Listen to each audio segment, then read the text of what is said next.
சிவபெருமானை நம்ம பூஜை பண்ணுறதுனால நமக்கு அந்த யோக சித்திகள்லாம் கிடைக்கும், சித்தர்களுடைய அருளாசி கிடைக்கும். இந்த பூமிக்கு வந்தால் நமக்கு நிறைய பாசிட்டிவ் எனர்ஜி கிடைக்கும், தீராத நோயெல்லாம் நீங்கும், எல்லா விதமான தோஷங்களும் விலகும், நன்மைகள் பெருகும், தொழில் தடைகள் நீங்கும். இப்படி பலவிதமான மக்களுக்கு என்ன செல்வங்கள் வேணுமோ அந்த செல்வங்கள்லாம் இங்கே கிடைக்கும்.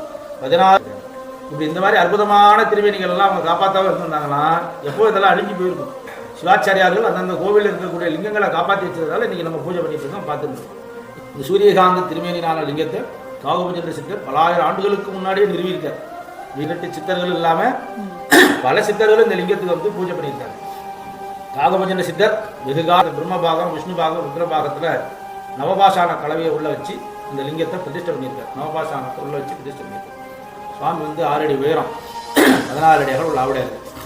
காகபுஜன்ற சித்தரை பகுலாதையும் பிரார்த்தனை பண்ணிட்டு 2 தேங்காய் வாங்கி ஒரு விண்ணப்பத்தை மனசில் பிரார்த்தனை பண்ணிட்டு காகபுஜன்ற சித்தரை 16 முறை வளம் வந்து உங்கள் தலையை 3 முறை 5 முறையை வளமாக சுற்றி உங்கள் தொட்டி இருக்கிறத படிச்சிட்டிங்கன்னா உங்களுடைய எண்ணங்கள் விரைவில் நிறைவேறும். உங்களுடைய எண்ணங்கள் நிறைவேறின பிறகு சுவாமிக்கு அபிஷேகம் பண்ணி வஸ்திரம் சாத்தி மாலை சாத்தி அன்னதானம் பண்ணி 16 தேங்காய் உடைச்சி பிரார்த்தனை பண்ணி எப்படி பிரபஞ்சம் தோன்றுது, பிரபஞ்சம் எப்படி வாழுது, பிரபஞ்சம் எப்படி அழியுது, திரும்பவும் எப்படி தோன்றுது, அதாவது சிருஷ்டி ஸ்திதி சம்ஹாரம் திருபாவா அனுகிரகம் பஞ்சகிருத்தியங்கள் எப்படி நிகழுதுங்கிறத சுவாமி வந்து சனகாதி முனிவர்களுக்கு முதல்ல உபதேசம் பண்ணுறார். அப்போது காக்கா வடிவமாக அந்த மரத்துக்கு மேலே இருந்து கேட்டவர் தான் காகபுஷண்டர். கேட்ட உடனே என்னாச்சுன்னா தேவர்களுக்கெல்லாம் 4 கை, மனிதர்களுக்கெல்லாம் 2 கை தான் இருக்குது. தேவர்களுக்கு 4 கை, சதுர்புஜங்கள் அப்படின்னு சொல்லுவாங்க. மாதிரி தேவ சக்தியானது அவருக்கு கிடைச்சி போடுது. தேவ சக்தி கிடைச்சோன்னா அவருக்கு 4 புஷங்கள் உற்பத்தி ஆகிடுது. 4 புஷங்கள் உற்பத்தி ஆகிறோன்னா சுவாமி கூப்பிட்ற புஷண்டா கீழே இறங்கி வா அப்படிங்கிற உடனே கீழே இறங்கி வரார்.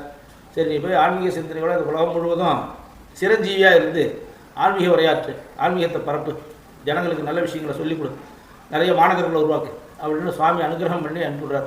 இப்போ பராசக்தி தேவி, அதாவது முதல் சித்தர் யாருன்னு கேட்டால் அம்பாள் தான், பராசக்தி தான், ஆதி சித்தர், ஆதி பராசக்தின்னு பேர். சிவபெருமான்ட்டு சக்தி தேவி கேட்குறா, சக்தி தேவியிட்டிருந்து சனகாதி முனிவர்களும் காகபுஜன்று கேட்குறாங்க. அவங்கள்ட்ட முருகப்பெருமான் கேட்குறார், முருகப்பெருமான் அகத்தியர் கேட்குறார், போகர் கேட்குறார், வசிஷ்டர் கேட்குறார். இப்படி வந்து அப்படியே சித்தர்கள் பரம்பரை உருவாது. அந்த உலக ரகசியத்தை வட்டமா சித்தி விவரங்கள், சித்தர்கள் விவரங்கள் பூராத்தையும் முழுமையாக படித்த ஒரு தலைமை சித்தர் யாருன்னு கேட்டால் காகபுஜண்டர். அவர் காகபுஜண்டர் இந்த பகுதியில் வந்து இந்த நடுநாட்டில் சில காலம் தவம் பண்ணலான்னு சொல்லியிருக்கார். அப்போ வெகு காலமாக இந்த நடுநாட்டில் அவர் தவம் பண்ணும்போது அவருக்கு நிறைய அற்புதங்கள் நிகழ்ந்திருக்கு. அதனால் இந்த இடத்த விட்டு போகாமல் இந்த பகுதியிலே இருக்க ஆசைப்பட்டு சிவ பூஜை பண்ணுறதுக்காக சூரிய பகவான்கிட்ட பிரார்த்தனை பண்ணுறார். சூரிய பகவான்கிட்ட பிரார்த்தனை பண்ணி எனக்கு ஒரு லிங்கத்துக்கு உண்டான பொருள் வேணும், லிங்கம் செஞ்சு இங்கே வைக்கணும், அதுக்கு பூமியில் இருந்து கல் எது எனக்கு வேண்டாம், எனக்கு வேறு கிரகத்திலேருந்து தான் வேணும் அப்படின்னு சொல்லி சூரிய பகவான்கிட்ட கேட்குறார். சூரிய பகவான்கிட்ட கேட்டோம். சூரிய பகவான் இருக்கிறதுனால அந்த சூரிய காந்தத்தினால் ஆன அந்த விக்கிரகத்தை இங்கே காகபுஜனுக்கு வழங்குறாங்க தேவர்கள்.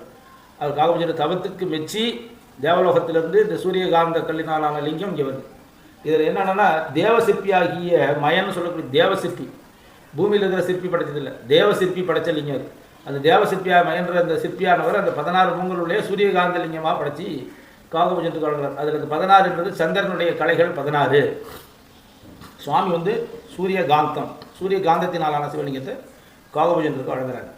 காகபுஜன் அந்த லிங்கத்தை இங்கே ஒரு காலம் வச்சு பிரதிஷ்டை பண்ணி, சும்மா பிரதிஷ்டை பண்ணல, பிரதிஷ்டைக்குள்ள அந்த பிரம்மபாகம், விஷ்ணுபாகம், ருத்ரபாகத்தில் நவபாஷான கலவையை உள்ள வச்சு அந்த லிங்கத்தை பிரதிஷ்டை பண்ணியிருக்கார். நவபாஷானத்தை உள்ள வச்சு பிரதிஷ்டை பண்ணியிருக்கார். சுவாமி வந்து 6 அடி உயரம், 14 அடி அகலம் உள்ள ஆவுடையார். இந்த சூரியகாந்த திருமேனியான லிங்கத்தை காகபுஜன்ற சித்தர் பல ஆயிரம் ஆண்டுகளுக்கு முன்னாடியே நிறுவியிருக்கார். நிறுவி வழிபாடுகள் செஞ்சிட்ருக்கார். காகபுஜன்றுக்கு பிறகு அகத்தியர், போகர், பாம்பாட்டி சித்தர், கொங்கண சித்தர், கருவூர சித்தர், இளைக்காட சித்தர், ராமதேவ சித்தர் இப்படின்னு வரக்கூடிய சித்தர்கள் எல்லாம் பூஜை பண்ணுறாங்க. கலியுக சித்தர்களாக இருக்கக்கூடிய பகுதியில், இந்த பகுதியில் வாழ்ந்த சிறு சித்தர்களாக கலியுக பகுதியில் ஜீவ சமாதி அடைந்த சித்தர்கள் சில பேர் ஆத்தூர் வட்டத்தில் சன்னியாசி வந்து நிர்வாண தேசிய சத்குருநாத சுவாமின்னு இருக்கார். அவர் இங்கே பூஜை பண்ணியிருக்கார். சங்கிலி சுவாமின்னு சொல்லி கச்சிராயப்பாளையம் பக்கத்தில் செல்லியம்பாளையம் மாதவச்சேரி அப்படின்ற ஊரில் ஜீவ சமாதி அடைஞ்ச சங்கிலி சுவாமி, சங்கிலி சித்தர், அவர் பூஜை பண்ணியிருக்கார். அப்புறம் திருவண்ணாமலையில் ஈசான மடத்தினுடைய ஆதீனமாக இருந்தவர் நடேச சித்தர்னு, அவர் வந்து இங்கே பூஜை பண்ணியிருக்கார். இப்படி பல சித்தர்கள், மஸ்தான் பூஜை பண்ணியிருக்கார். இஸ்லாமியர்களில் மஸ்தான் ஒரு சித்தர் பூஜை பண்ணியிருக்கார். அப்புறம் பார்த்தீங்கன்னா நிறைய சித்தர்கள் இங்கே வந்து வழிபாடு செஞ்சுருக்காங்க. 18 சித்தர்கள் இல்லாமல் பல சித்தர்களும் இந்த லிங்கத்துக்கு வந்து பூஜை பண்ணியிருக்காங்க. காகபுஜன சித்தர் வெகு காலம் இந்த லிங்கத்தை பூஜை பண்ணி அவர் இந்த பகுதியிலேயே ஜீவசமாதி அடைஞ்சிட்டதாக கல்வெட்டுகள்லாம் சொல்லுது, கோவில் கல்வெட்டு. என்ன கோவில் கட்டுமான பணி வந்து 6th செஞ்சுரி 6ஆம் நூற்றாண்டு கல்கோயிலுங்க. இந்த கோயில் வந்து 6ஆம் நூற்றாண்டுல கட்டப்பட்டிருக்கு.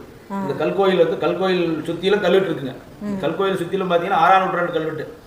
அதெல்லாம் ஆர்காலஜி படி எடுத்துட்டாங்க. அதாவது நம்மளுடைய இந்த தொல்பொருள் துறை வந்து அதெல்லாம் ஆராய்ச்சி பண்ணிட்டாங்க. கோயிலை சுற்றி கல்வெட்டெல்லாம் ஆராய்ச்சி பண்ணி இப்படி ஆராய்ச்சி பூரா தஞ்சாவூர் பல்கலைக்கழகத்தில் சரஸ்வதி மகாலில் இருக்குது நம்முடைய கோயிலுடைய கல்வெட்டுகள் பூரா.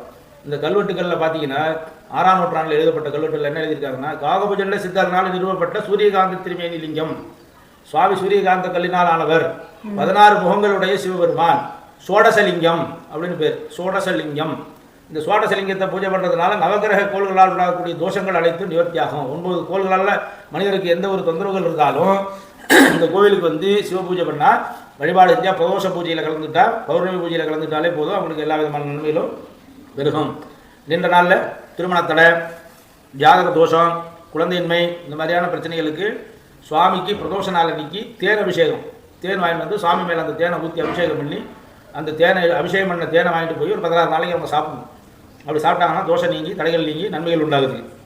குழந்தை இல்லாதவங்க ஐப்பசி மாதம் அன்னாபிஷேகத்தன்னைக்கு சாமி மேலே சாத்திர சாதத்தை வாங்கி அந்த சாதத்தை சாப்பிட்டாங்கன்னா குழந்தை பாக்கியம் கிடைக்குது. இது அற்புதமாக என் கண் கூட ஆயிரக்கணக்கான பக்தர்களுக்கு நான் கொடுத்துருக்கேன், நல்லது நடந்துட்டுருக்கேன். அதாவது அமெரிக்காவில் டாக்டராக இருக்காங்க தம்பதி 2 பேர், 2 பேரும் எம்டி, பெரிய டாக்டர்ஸ். அவங்களுக்கு ரொம்ப நாளாக குழந்தை இல்லை. காசியிலேருந்து ராமேஸ்வரம் வரைக்கும் அவங்க போகாத கோயில் இல்லை, கும்பிடாத சாமி இல்லை, செய்யாத தர்மம் இல்லை, தானம் இல்லை, செய்யாத திருப்பணி இல்லை, நிறைய எல்லாம் பண்ணிவிட்டு கடைசியில் இங்கே வந்தாங்க. சுவாமிகிட்ட வந்து பிரார்த்தனை பண்ணாங்க. நன்னாவிடைய சாதத்தை கொடுத்தோம், அதை வாங்கி சாப்பிட்டு குழந்தை பிறகு. அந்த குழந்தைக்கு பேர் சொர்ணேஸ்வரன் பேர் வச்சுருக்காங்க. அவங்க அமெரிக்காவில் படிக்கிறோம், என்கிட்ட தொடர்பில் இருக்காங்க. கோவில் திருப்பணி ஆகும்போது சொல்லுங்கள் சாமி, நாங்கள் கோவில் திருப்பணிக்கு ஏதாவது செய்கிறோம் அப்படின்னு சொல்லியிருக்காங்க. இந்த கோயில் கரெக்டாக எங்கேங்கண்ணா இருக்குது? இந்த கோயில் வந்து சின்ன சேலத்துக்கு பக்கத்தில் 4வது கிலோமீட்டர், அதாவது சின்ன சேலத்துக்கு இடையில பைபாஸில் அம்மையாகரன்ற ஒரு பஸ் நிறுத்தத்துலேருந்து உள்ள 4வது கிலோமீட்டர், அதாவது அம்மையாரம் பஸ் நிறுத்தத்துலேருந்து 1 கிலோமீட்டரில் கோயில் இருக்குது. சின்ன சேலம் பஸ் ஸ்டாண்ட் 4 கிலோமீட்டர் கோயில். தென் பொன்பரப்பின்னு பேர் இந்த ஊருக்கு பேர். பொண்ணு விளைந்த பூமி. அந்த காலத்தில் பொண்ணும் பொருளும் அளவற்று இருந்ததா அந்த பகுதியில். பொண்ணை பரப்பி வச்சுருந்தாங்களா. இங்கே மன்னன் வந்து அள்ளி கொடுத்தானா பொண்ணை மக்களுக்கு. அந்த பொண்ணெல்லாம் எடுத்துகிட்டு போய் மழை பெஞ்சு தான் நனைஞ்சு போச்சு, அந்த பொண்ணை காய வச்சு பரப்பி வச்சு பொன் பரப்பி அப்படின்னு பேர் ஆச்சு அப்படின்னு சொல்லி புராதனமாக சொல்லுவாங்க. ஆனால் கல்வெட்டில் இருக்கக்கூடிய பழம்பெருமை வாய்ந்த பேர் வந்து ராசநாராயண நல்லூர் அப்படின்னு கல்வெட்டில் இருக்குது.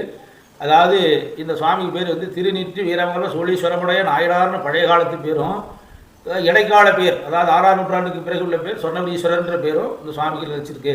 சுவாமி வந்து சோடசலிங்கம், சோடசலிங்கம்னா 16 முகங்கள் உள்ள லிங்கம். இந்த செல்வங்களும் தரக்கூடிய 16 முகங்கள் உள்ள சோடசமுகலிங்கமாக இங்கே சுவாமி காட்சி கொடுக்குறாருங்க. காகபூஜண்ட சித்தர் பூஜை பண்ணிட்டு இருக்காரு, அகத்தியர் போகர் வஜேஸ்வர் பூஜை பண்ணியிருக்காரு, சுந்தரர் வைப்பு பாடல் உள்ள ஸ்தலம். சுந்தரர் வந்து வைப்பு பாடல் பாடியிருக்காரு இந்த கோயில் பேர்லைங்க.